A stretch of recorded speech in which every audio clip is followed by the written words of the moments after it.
Bharatiya Janata party की एक संगठन की मीटिंग हुई और उस संगठन की मीटिंग के बाद चारों तरफ शोर है कि जम्मू कश्मीर में चुनाव होने जा रहे हैं।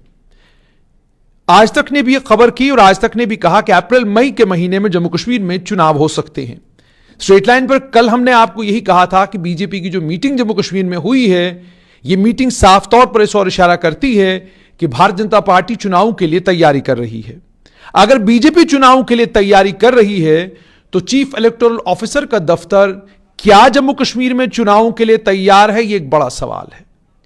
चीफ इलेक्टोरल ऑफिसर के दफ्तर में सितंबर 10, 2022 को हृदेश कुमार सिंह जो चीफ इलेक्टोरल ऑफिसर थे जम्मू कश्मीर के, उन्हें 10 सितंबर 2022 को डिप्टी इलेक्शन कमिश्नर 5 साल के लिए बनाया गया।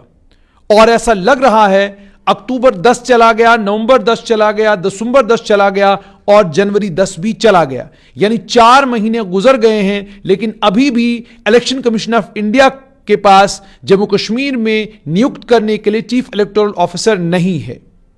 जम्मू कश्मीर सरकार के पास क्या कोई आईएएस ऑफिसर है ही नहीं। 5 अगस्त 2019 के बाद जब जम्मू कश्मीर को एक केंद्र शासित प्रदेश में बदल दिया गया और जेएंडके कैडर को खत्म कर दिया गया और इस कैडर को एग्मुट कैडर में के साथ शामिल कर दिया गया, उसके बाद कहा गया था कि अब ऑफिसरों की भरमार होगी, जम्मू कश्मीर में ऑफिसरों की कमी महसूस नहीं की जाएगी, अब तमाम पोजीशंस पर सीनियर ऑफिसर बैठेंगे। लेकिन हालत उसके बिल्कुल उलट हुई है। जिस पोजीशन से जो सीनियर ऑफिसर यहां से दिल्ली चला जाता है, उस पोजीशन को भरने की बजाय उस पोजीशन पर टेम्परेरी अरेंजमेंट के जरिए जम्मू कश्मीर की सरकार चला रही है। यह अनप्रेसिडेंटेड है, इससे पहले कभी नहीं देखा गया है। और अब आते हैं चीफ इलेक्टोरल अफसर के दफ्तर पर। यह जो चीफ इलेक्टोरल ऑफिसर का दफ्तर है, यह बहुत इंपॉर्टेंट और बड़े सिग्निफिकेंट पोजीशन है जम्मू कश्मीर को लेकर। और अगर जम्मू कश्मीर में वाकई अप्रैल मई के महीने में चुनाव होने वाले हैं, यानी 3 महीने का वक्त है और जम्मू कश्मीर के पास चीफ इलेक्टोरल ऑफिसर नहीं है। और हद तो यह कि इलेक्शन कमीशन ऑफ इंडिया ने चार्ज दिया इस पोजीशन का joint chief electoral officer Anil Salgotra को। अनिल सलगोत्रा का जहां तक ताल्लुक है, अगर मैं उनकी बात करूं, वो 2004 बैच के जम्मू कश्मीर एडमिनिस्ट्रेटिव सर्विस के ऑफिसर हैं।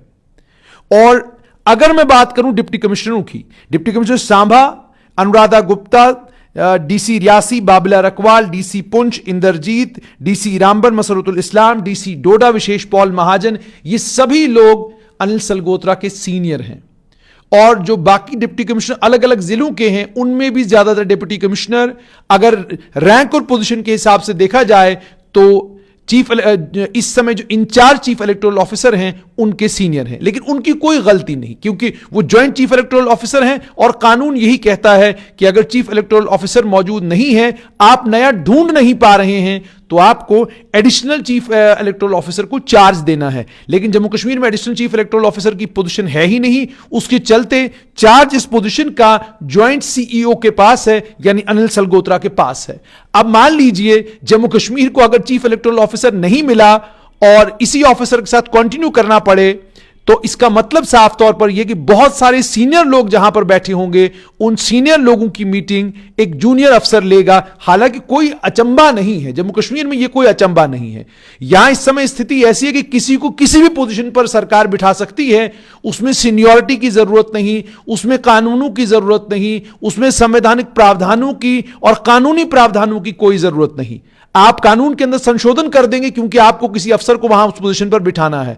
आपको सीनियरिटी की कोई जरूरत नहीं, आपको एक्सपीरियंस की कोई जरूरत नहीं, आपको सिर्फ यह देखना है कि सरकार क्या तय करती है, सरकार को कौन अच्छा लगता है, सरकार को कौन ठीक लगता है, किस पोजीशन पर कौन ठीक लगता है, सरकार वो करेगी। अभी आपने देखा होगा राजौरी के मामले में, राजौरी में हुआ क्या।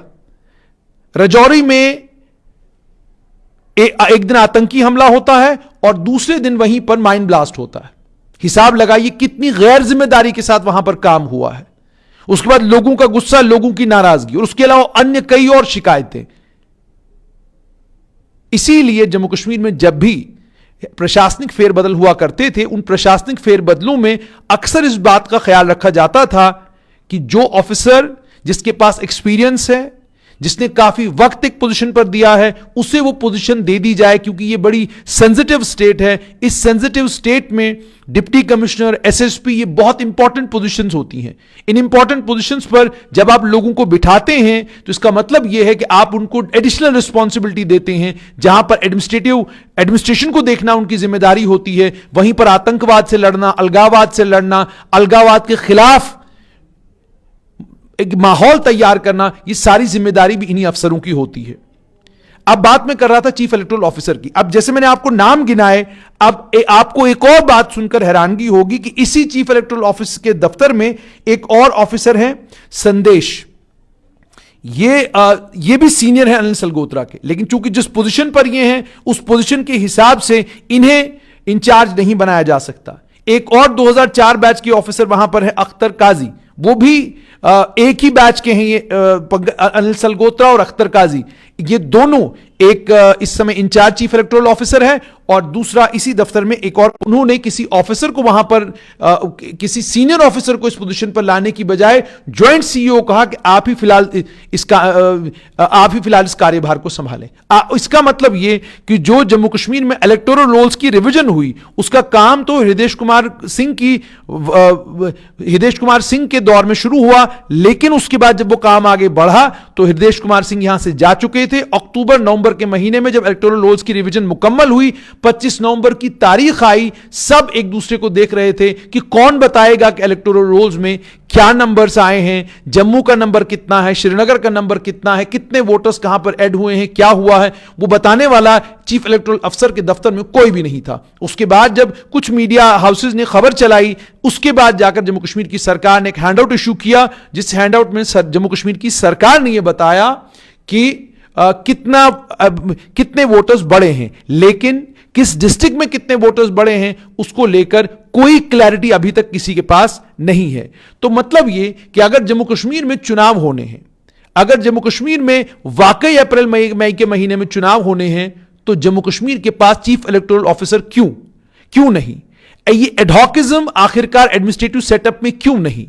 किन ऑफिसर्स की तलाश में केंद्र सरकार है, किन ऑफिसर्स की तलाश में जम्मू कश्मीर की सरकार है, जिनके आने पर इन रिक्त पदों को भरा जाएगा?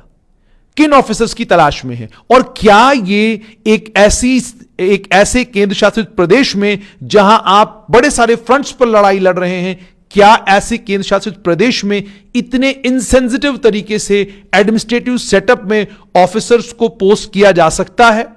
इन तमाम चीजों पर मुझे लगता है जम्मू कश्मीर की सरकार को सोच विचार करना चाहिए, और जो पोजीशंस या जो पद अभी रिक्त हैं, जिन पदों के ऊपर ऑफिसर्स नहीं हैं और जिनके एडिशनल चार्ज आपने 2-2, 3-3, 4-4 चार्ज आपने एक ऑफिसर को दे रखे हैं, उसके लिए आईएएस ऑफिसर्स को अगमुट कैडर से ढूंढिए, जम्मू कश्मीर लाइए और उन्हें इन पोजीशंस पर बिठाइए। वरना वक्त वो दूर नहीं जब लोग आपसे सवाल पूछना शुरू करेंगे कि जनाब, आपने जिस पोजीशन के लिए 15-20 साल के एक्सपीरियंस की जरूरत है, जिसके जब आप सर्विस रूल्स पढ़ते हैं, सर्विस रूल्स आपको कहते हैं कि एक फला पोजीशन के लिए ऑफिसर के पास इतनी क्वालिफिकेशन होनी चाहिए, आप अपनी मनमर्जी करेंगे, नतीजा यह निकलेगा कि कल कोई ऐसी सूरत हाल पैदा हो जाएगी जिस सूरत हाल के नतीजे में आपको भी एम्बेरसमेंट का सामना करना पड़ सकता है। देखते अब यह है कि जम्मू कश्मीर की सरकार कब तक, और इलेक्शन कमीशन ऑफ इंडिया कब तक जम्मू कश्मीर को चीफ इलेक्टोरल ऑफिसर देता है, और अगर देता है तो किसे चीफ इलेक्टोरल ऑफिसर बनाता है, या इसी एडहॉकिज्म से जम्मू कश्मीर को चलाया जाएगा और अप्रैल महीने में चुनाव कराए जाएंगे।